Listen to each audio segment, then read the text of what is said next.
11월 27일 비전 예배에 오신 여러분들을 주님의 이름으로 환영하고 축복합니다.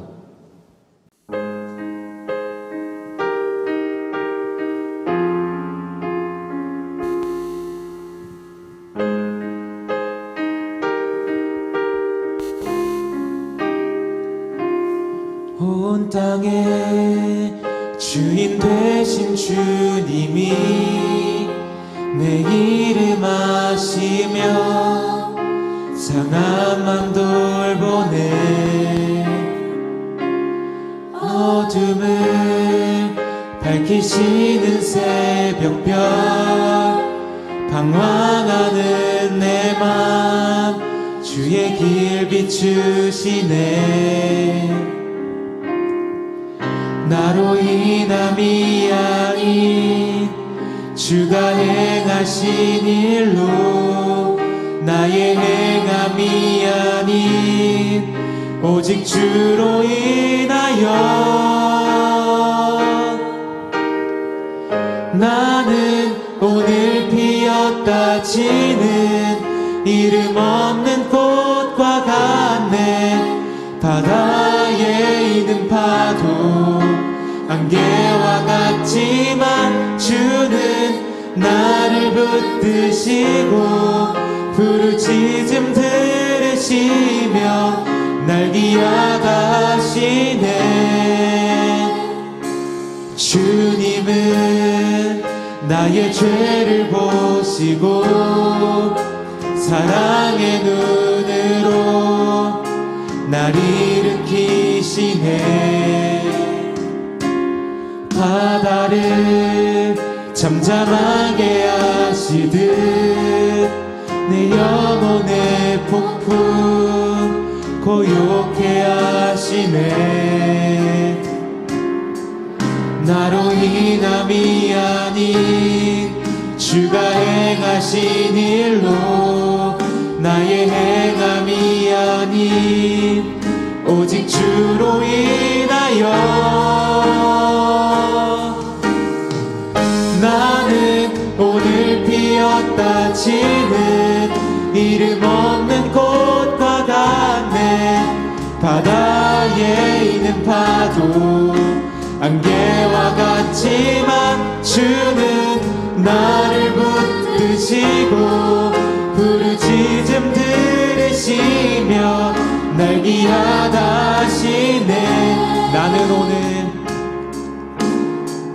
나는 오늘 피었다 지는 이름 없는 꽃과 같네.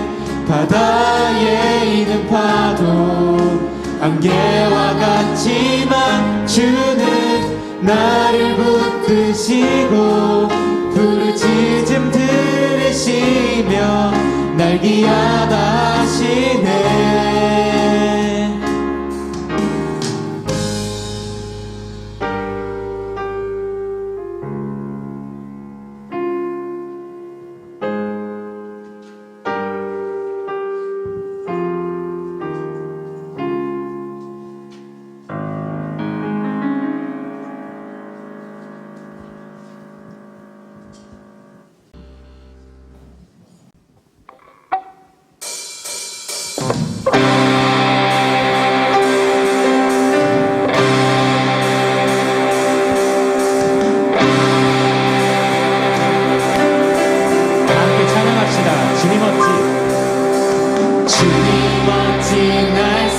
생각하시는지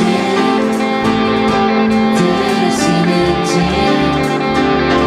내 기도 주님 진실로 날 생각하시네. 날 사랑하네. 낮은 목소리로 놀라워라. 주님 어찌 날 생각하시는지 들으시는지 내 기도 주님 진실로 날 생각하시네. 날 사랑하네. 소리 높여 놀라워라.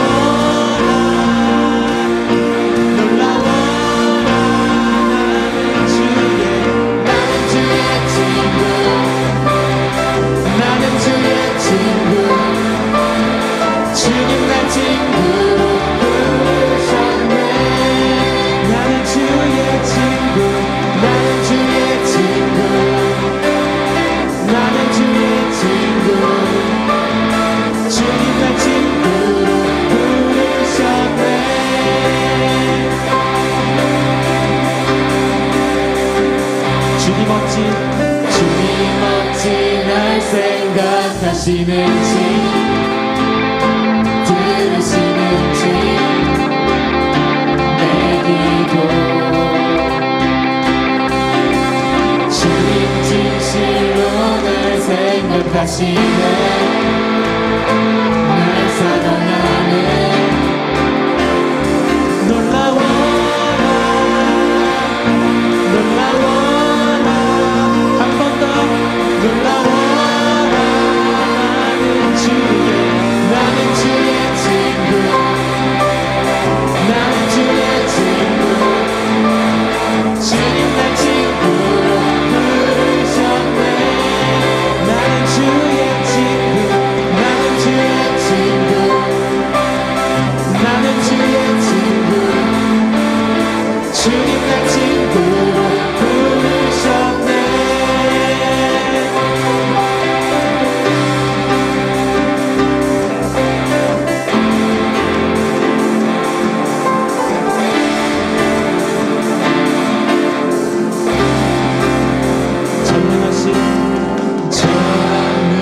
전능하신 영광의 주 주는 내 친구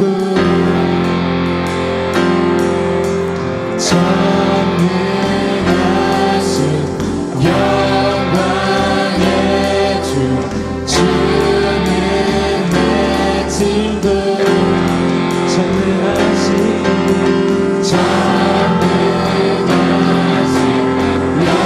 영광의 주 주는 내 친구 전능하신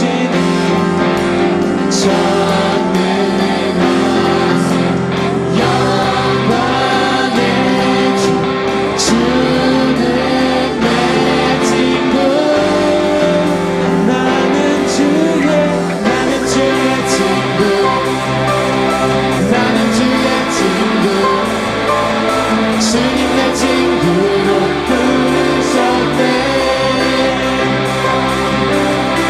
나는 주의 친구 나는 주의 친구 주님 내 친구로 부르셨네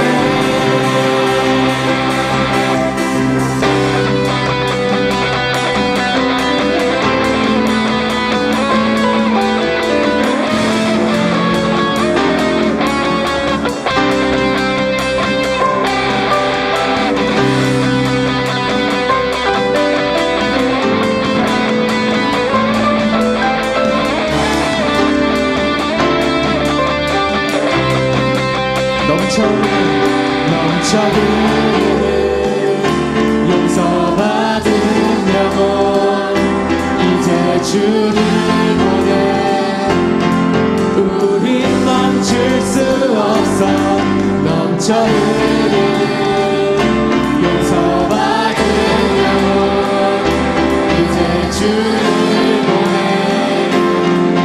우린 멈출 수 없어 우리는 춤추는 세대들이 기쁘신 자비로 춤추리라 주의 자비로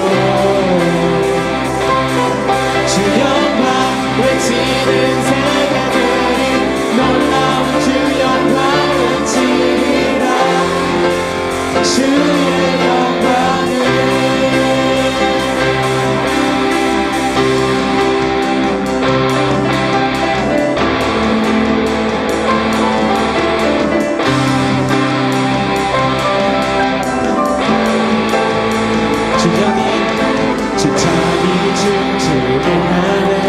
모든 것 다 찬양해 춤을 추며 주자비 감사해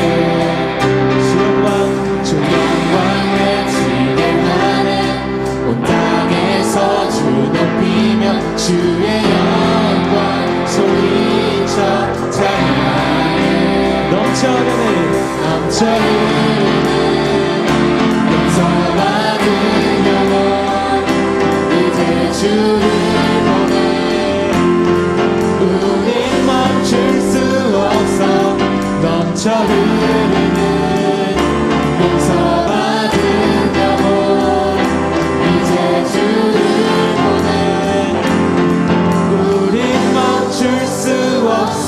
우리는 이는 춤추는 세대들이 주 크신 자비로 춤추리라.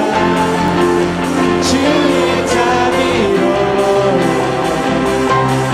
주 영광 외치는 세대들이 놀라운 주 영광 외치리라.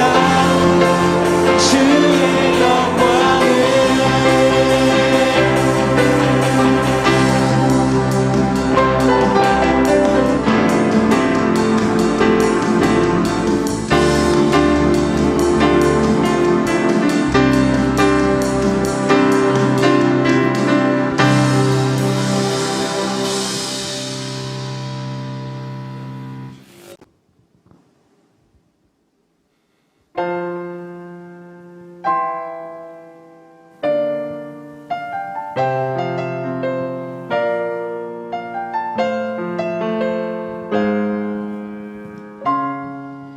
우리 모두 예배하는 자 되어 온전히 영과 진리로 주를 예배하자. 주가 우리와 함께 영원히 함께 하시고 마르지 않는 샘물로 우릴 채우시리라.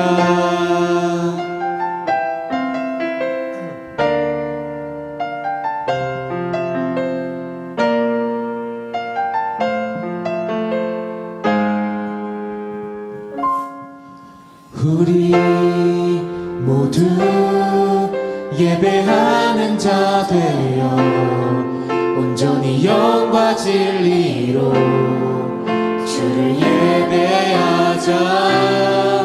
주가 우리와 함께 영원히 함께 하시고 마르지 않는 샘물로 우릴 채우시리. 우리 모두 예배하는 자 되어 온전히 영과 진리로 주를 예배하자. 주가 우리와 함께 영원히 함께 하시고 마르지 않는 샘물로 우릴 채우시리라.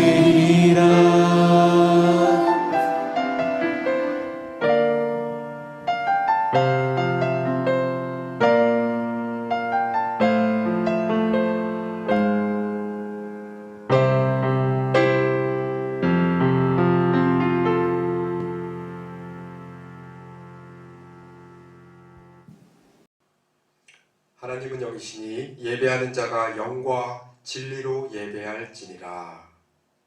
이제 사도들의 신앙 고백을 따라 우리의 신앙을 고백하오니 전능하사 천지를 만드신 하나님 아버지를 내가 믿사오며 그 외아들 우리 주 예수 그리스도를 믿사오니 이는 성령으로 잉태하사 동정녀 마리아에게 나시고 본디오 빌라도에게 고난을 받으사 십자가에 못 박혀 죽으시고 장사한 지 사흘 만에 죽은 자 가운데서 다시 살아나시며 하늘에 오르사 전능하신 하나님 우편에 앉아 계시다가 저리로서 산자와 죽은 자를 심판하러 오시리라. 성령을 믿사오며 거룩한 공회와 성도가 서로 교통하는 것과 죄를 사하여 주시는 것과 몸이 다시 사는 것과 영원히 사는 것을 믿사옵나이다. 아멘. 오늘 우리를 대표해서 이호준 학생이 대표 기도해 주시겠습니다. 내가 내게 명령한 것이 아니냐. 강하고 담대하라. 두려워하지 말며 놀라지 말라. 내가 어디로 가든지 내 하나님 여호와가 너와 함께 하느니라 하시니라. 하나님 아버지 감사합니다. 비록 온라인 예배이지만 예배를 드릴 수 있어서 참 감사합니다. 각자의 자리에서 하나님께서 기뻐하시는 예배를 드릴 수 있도록 인도해 주세요. 말씀 전하시는 전도사님과 말씀 듣는 저희들 모두 은혜 받게 해 주세요. 저희들은 주님께 선택받은 자들입니다.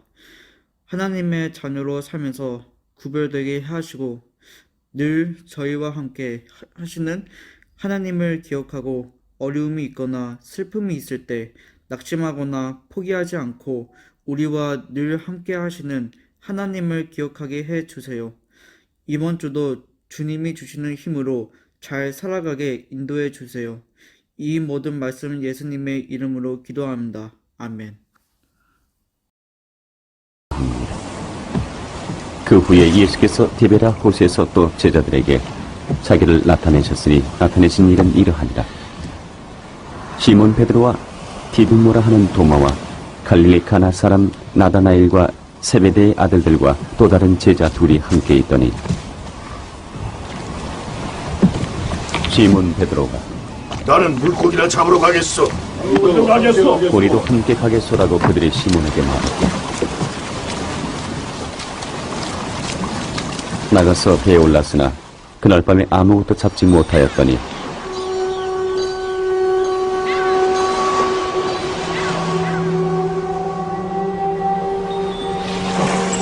날이 새어갈 때 예수께서 바닷가에 서셨으나 제자들이 예수이신 줄 알지 못하는지라 예수께서 이르시되 얘들아, 너희에게 고기가 있느냐? 겁나이다. 그물을 배에 오른편에 던지라. 그리하면 잡으리라.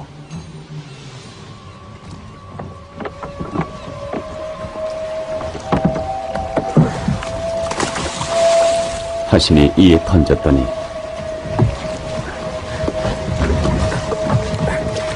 물고기가 많아 그물을 풀 수 없다.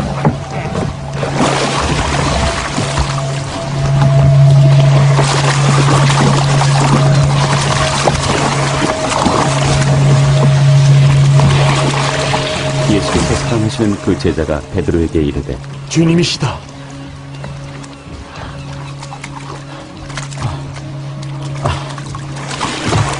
허니 시몬 베드로가 걷고 있다가 주님이라 하는 말을 듣고 겉옷을 들은 후에 바다로 뛰어내리더라. 다른 제자들은 육지에서 거리가 불과 한 50칸쯤 되므로 작은 배를 타고 물고기 든 그물을 끌고 와서 육지에 올라보니 숯불이 있는데 그 위에 생선이 놓였고 떡도 있더라.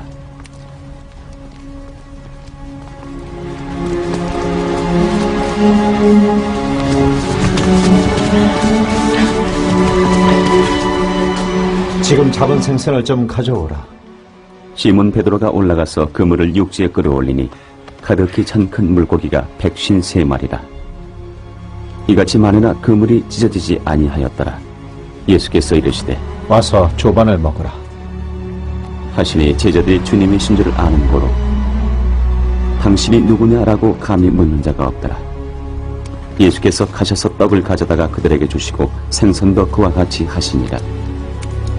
이것은 예수께서 죽은 자 가운데서 살아나신 후에 세 번째로 제자들에게 나타나신 것이라.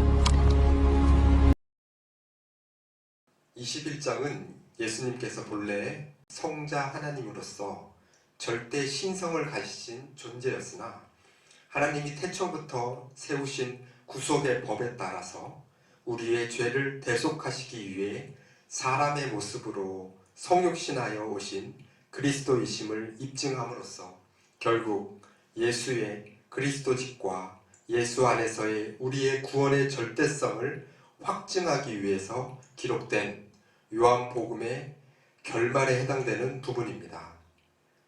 아시다시피 본서는 사실상 20장 30절과 31절에서 결론을 맺었었습니다.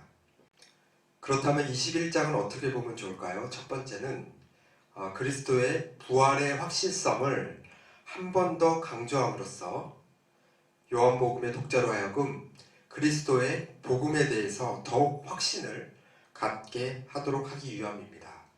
둘째는 예수님을 부인했던 베드로를 비롯한 제자들의 신앙이 예수님의 부활을 목격한 후에 다시 완전히 회복되었음을 보여줌과 아울러서 예수님을 부인함으로써 실추되었던 베드로의 권위가 다시 회복되게 된 경위를 보여주기 위함입니다. 세 번째로는 사도 요한이 죽기 전에 예수님께서 재림하실 것이라는 당시 초대교회에서 팽배해 있던 잘못된 오해를 시정하기 위해서 21장이 더 쓰여졌다고 봅니다. 오늘 본문의 제자들은 주님에게서 고난 당하시기 전후에 주신 두 차례의 약속, 마태복음 28장 7절 제가 한번 읽겠습니다. 또 빨리 가서 그의 제자들에게 이르되 그가 죽은 자 가운데서 살아나셨고 너희보다 먼저 갈릴리로 가시나니 거기서 너희가 배우리라 하라. 보라, 내가 너희에게 일렀느니라 하거늘. 마가복음 16장 7절에서도 예수님이 말씀하셨죠. 가서 그의 제자들과 베드로에게 이르기를 예수께서 너희보다 먼저 갈릴리로 가시나니 전에 너희에게 말씀하신 대로 너희가 거기서 배우리라 하라 하는지라. 곧 갈릴리에서의 재회 약속을 기억하고 갈릴리로 돌아가 주님을 기다리던 중에 생계 문제를 해결하고 무료함을 달래기 위해 물고기를 잡으러 가는 것으로 시작합니다. 이것은 제자들이 모든 사명을 잊고 옛 생활로 돌아간 것이 아닙니다. 이 사실은 매우 중요합니다. 즉, 이 사건은 주님께서 제자들에게 사람 낚는 어부로서의 소명을 새롭게 불러일으키시기 위해 의도적으로 섭리하신 사건이었던 것입니다. 주님은 갈릴리 바닷가에서 처음 제자들을 부르실 때 그들에게 고기 낚는 어부가 아닌 사람 낚는 어부가 되게 하시겠다고 말씀하셨습니다. 마태복음 4장 19절 말씀입니다. 말씀하시되 나를 따라오라. 내가 너희를 사람을 낚는 어부가 되게 하리라 하시니. 그리고 예수님께서는 그들과 3년간 함께 생활하시면서 복음의 내용을 충분하게 가르치셨습니다. 그런 예수님께서는 이제 승천하시기에 앞서 제자들을 처음 부르실 때의 상황과 유사한 상황을 만드심으로 제자들로 하여금 그들이 소명받은 목적을 새롭게 깨닫게 하시고 사람 낚는 어부로서의 본격적인 사명을 감당하도록 요구하신 것입니다. 특별히 여기서 제자들이 밤새 수고하였으나 아무것도 잡지 못하다가 주님의 지시에 순종하였을 때 153마리나 되는 많은 물고기를 잡은 것은 그들이 사람 낚는 어부가 될 수 있는 비결은 인간의 경험이나 기술에 있는 것이 아니라 전적으로 주님의 말씀에 순종하고 주님께서 공급하시는 능력, 곧 성령의 능력을 덧입는 데 있음을 깨우쳐준다 하겠습니다. 사랑하는 비전 중고등부 형제자매 여러분, 오늘 말씀을 통해서 성령님은 우리에게 예수님에 대해서 구체적인 교훈들을 깨달아 알 수 있게 해 주십니다. 이제 함께 하나씩 살펴보며 은혜를 나누고자 합니다. 첫 번째는 주님의 부활은 부인할 수 없을 만큼 너무나 구체적이며 확실한 사실입니다. 오늘 본문 전체를 통해 보면 주님과의 만남은 점점 가까워지고 제자들과 주님과의 만남이 점점 친밀해지고 있음을 알 수 있습니다. 부활하신 주님과의 이 같은 만남은 신비하기보다는 너무나 친밀하고 너무나 인격적인 것이라 할 수 있습니다. 주님은 흔히 사람들이 말하는 신화에 나오는 환상이나 그 환상 속 중에 보이는 어떤 찬란한 광경, 신비한 광경을 통해서 당신 자신을 나타내시는 것이 아닙니다. 물론 부활체로서 이전과 다른 면도 없지 않으나 부활하시기 이전 주님께서 공생의 기간 중에 제자들에게 다가섰었던 친밀한 모습 그대로 주님은 너무나도 친근하게 다가가신 것입니다. 그래서 오늘 말씀 12절을 보면 제자들이 주님이신 줄 아는 고로 당신이 누구냐 감히 묻는 자가 없더라 라고 증거하고 있는 것입니다. 무슨 말입니까? 지금 그들이 대면하고 같이 식사를 나누며 교제하는 그분은 부인할 수 없는 주님이시며 죽임 당하시며 부활하셨지만 그 이전 공생의 기간 중에 3년 반 동안 자신들이 눈으로 보고 손으로 만지며 교제와 사랑을 나누고 가르침을 받았던 그분과 전혀 다름없는 분이었다는 말입니다.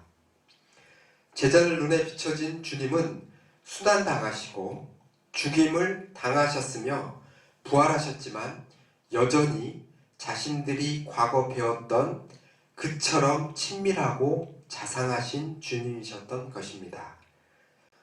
누가 이러한 주님의 부활을 부인할 수 있겠습니까? 오늘 말씀에 기록된 이러한 요한의 증거, 그리고 제자들 모두의 체험은 그리스도의 부활 사건이 얼마나 확실한 것인지 부인할 수 없게 합니다. 사도행전 1장 3절 말씀입니다. 그가 고난 받으신 후에 또한 그들에게 확실히 많은 증거로 친히 살아계심을 나타내사 40일 동안 그들에게 보이시며 하나님 나라의 일을 말씀하시니라. 고린도전서 15장 4절에서 8절 말씀입니다. 장사 지낸 바 되셨다가 성경대로 사흘 만에 다시 살아나사 게바에게 보이시고 후에 12제자와 그 후에 500여 형제에게 일시에 보이셨나니 그 중에 지금까지 대다수는 살아있고 어떤 사람은 잠들었으며 그 후에 야고보에게 보이셨으며 그 후에 모든 사도에게와 맨 나중에 만삭되지 못하여 난 자 같은 내게도 보이셨느니라. 아멘.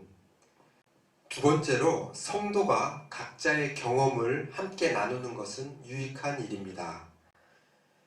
1절 요한복음 21장 1절 보면 그 후에 예수께서 디베랴 호수에서 또 제자들에게 자기를 나타내셨으니 나타내신 일은 이러하니라. 예수님께서는 갈릴리에 모인 제자들에게 다시 나타나셨습니다. 당시 제자들의 심리 상태는 매우 불안정한 가운데 있었습니다.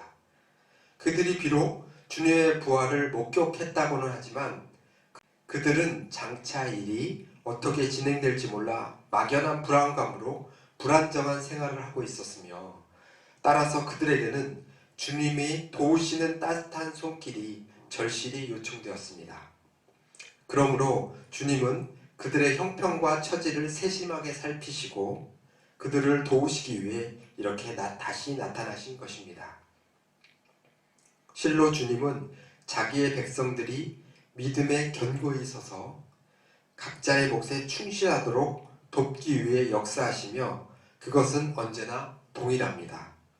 우리가 주의 도움을 필요로 할 때면 그분은 언제나 모든 준비를 다 갖춰놓고 이미 우리 곁에 계신 것을 발견할 수 있습니다.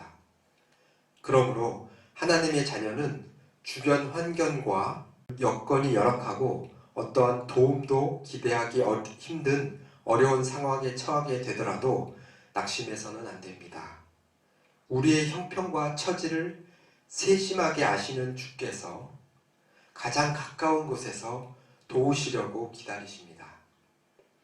우리가 가지고 있는 주님의 놀라운 약속들 중에 세상 끝날까지 항상 함께 하신다는 말씀처럼 주님은 한순간도 우리 곁을 떠나지 않으심을 알게 합니다. 예수님은 성령 우리의 믿음이 약해져서 회의에 빠지고 또 실수나 죄에 빠지게 될지라도 우리를 멀리하거나 외면하시지 않으시고 돕고자 기다리십니다. 의사를 필요로 하는 것은 건강한 사람이 아니라 병든 사람임을 그분은 잘 아시기 때문입니다. 마태복음 9장 12절에서 13절을 보시겠습니다.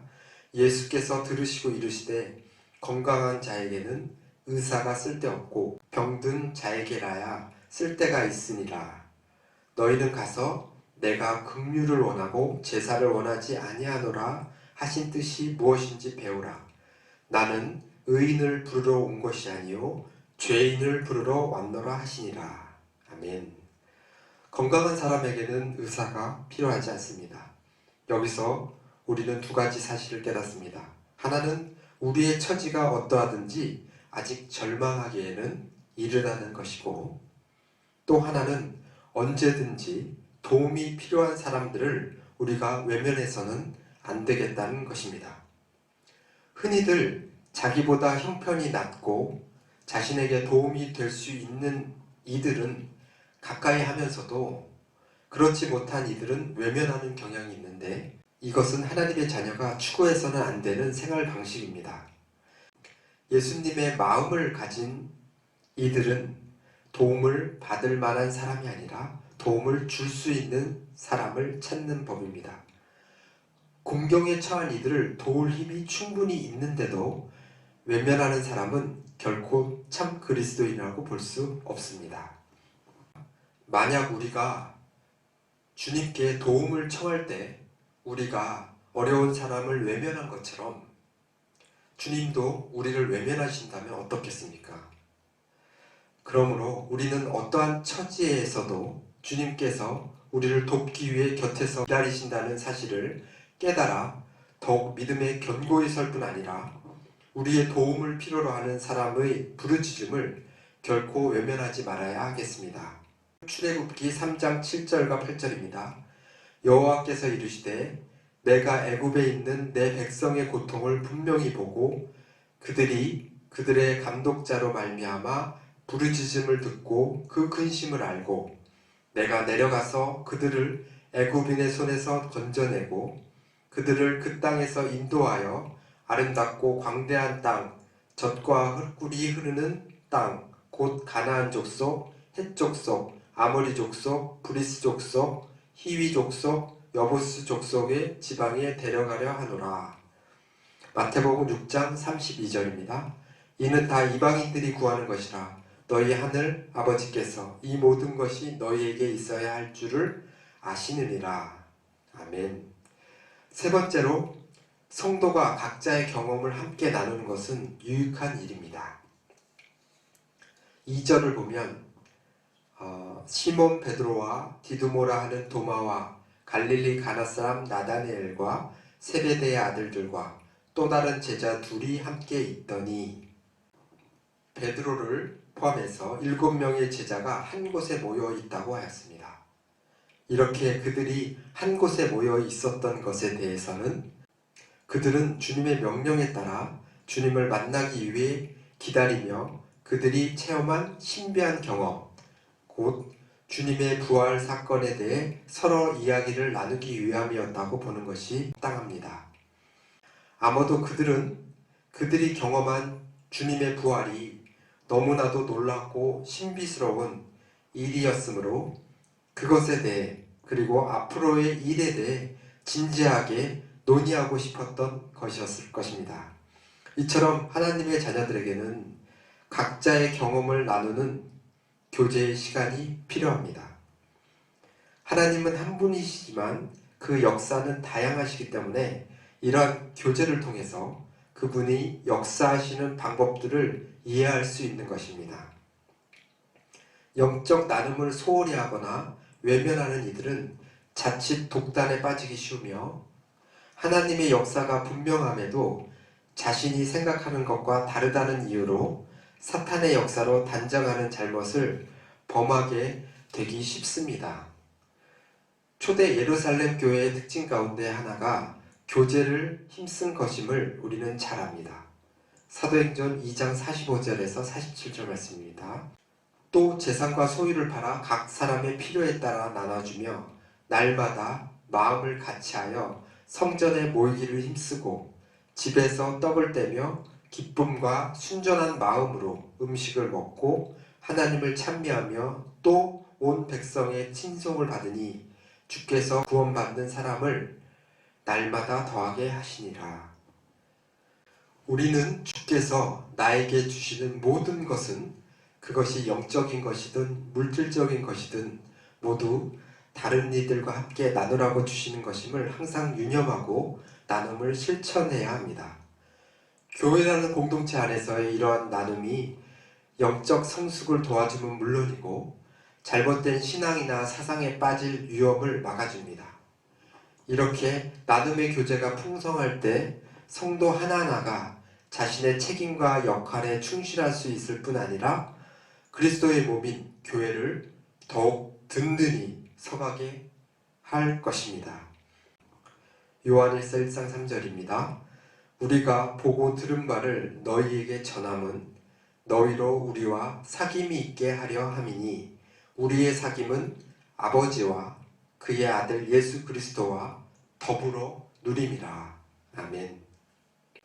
네 번째로 주님을 향한 첫사랑을 잊지 않을 때 죽는 날까지도 충성할 수 있습니다. 오늘 본문 3절에서 6절을 읽겠습니다. 시몬 베드로가 나는 물고기 잡으러 가노라. 그들이 우리도 함께 가겠다 하고 나가서 배에 올랐으나 그날 밤에 아무것도 잡지 못하였더니 날이 새어갈 때에 예수께서 바닷가에 서셨으나 제자들이 예수인 줄 알지 못하는지라. 예수께서 이르시되 얘들아 너희에게 고기가 있느냐 대답하되 없나이다. 이르시되 그물을 배 오른편에 던지라 그리하면 잡으리라 하시니 이에 던졌더니 물고기가 많아 그물을 들 수 없더라. 아멘. 이러한 본문 말씀은 제자들을 예수님이 처음 부르시는 장면을 떠오르게 합니다.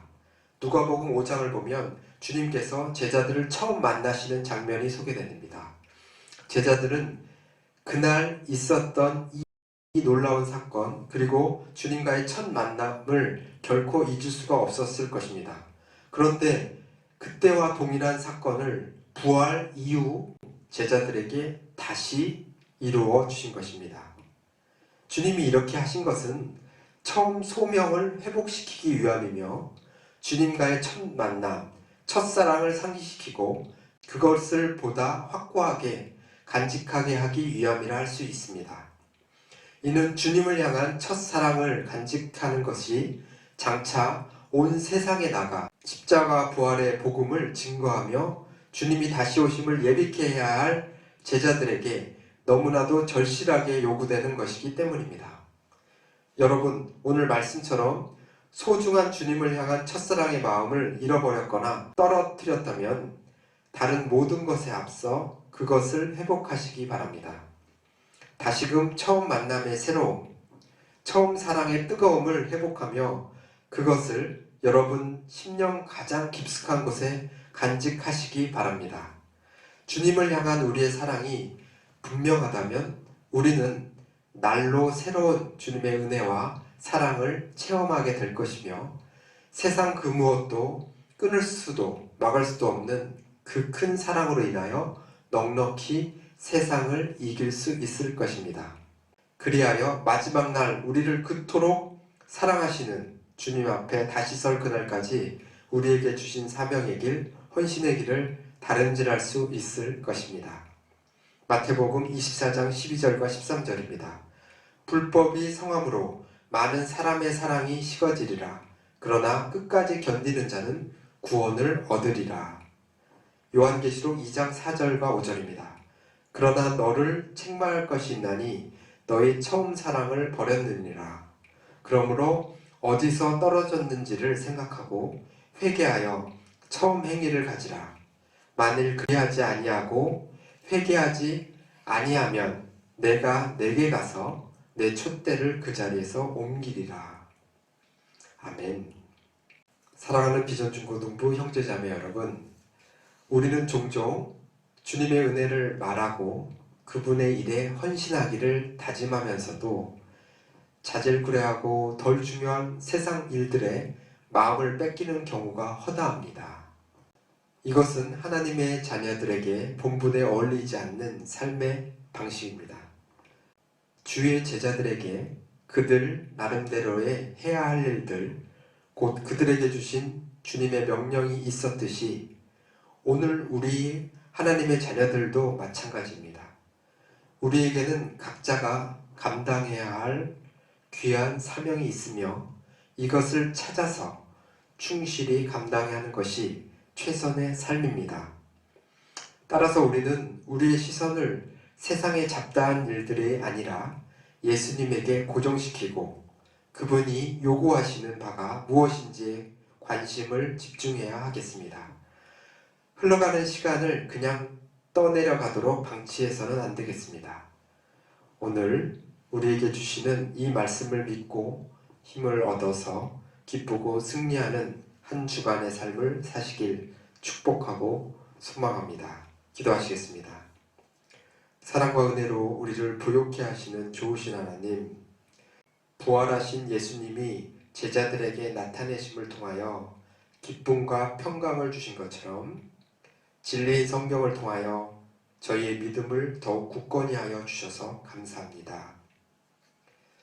기쁨과 평강의 성령의 인도하심을 따라 세상에서 주님의 빛의 자녀로 축복된 삶을 살게 하여 주시옵소서.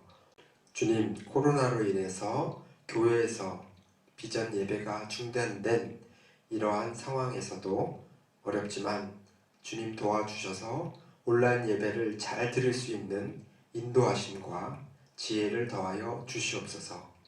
어떠한 상황 속에서도 때를 따라 도우시는 임마누엘의 하나님을 굳건히 믿고 의지하는 비전 중고등부 친구들이 되어 삶 가운데 한 명도 지치거나 낙심되지 않도록 우리를 인도하여 주시옵소서.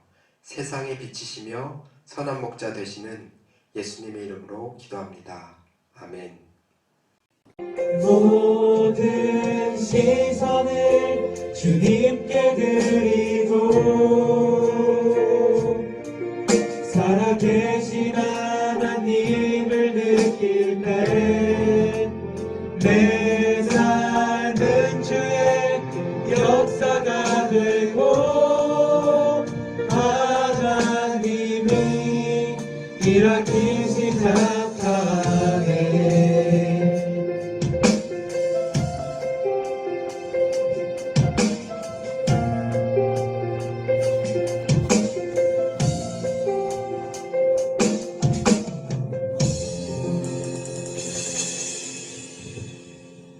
주기도문 하심으로 오늘 예배를 모두 마치겠습니다. 하늘에 계신 우리 아버지여, 이름이 거룩히 여김을 받으시오며 나라의 임하옵시며 뜻이 하늘에서 이룬 것 같이 땅에서도 이루어지이다.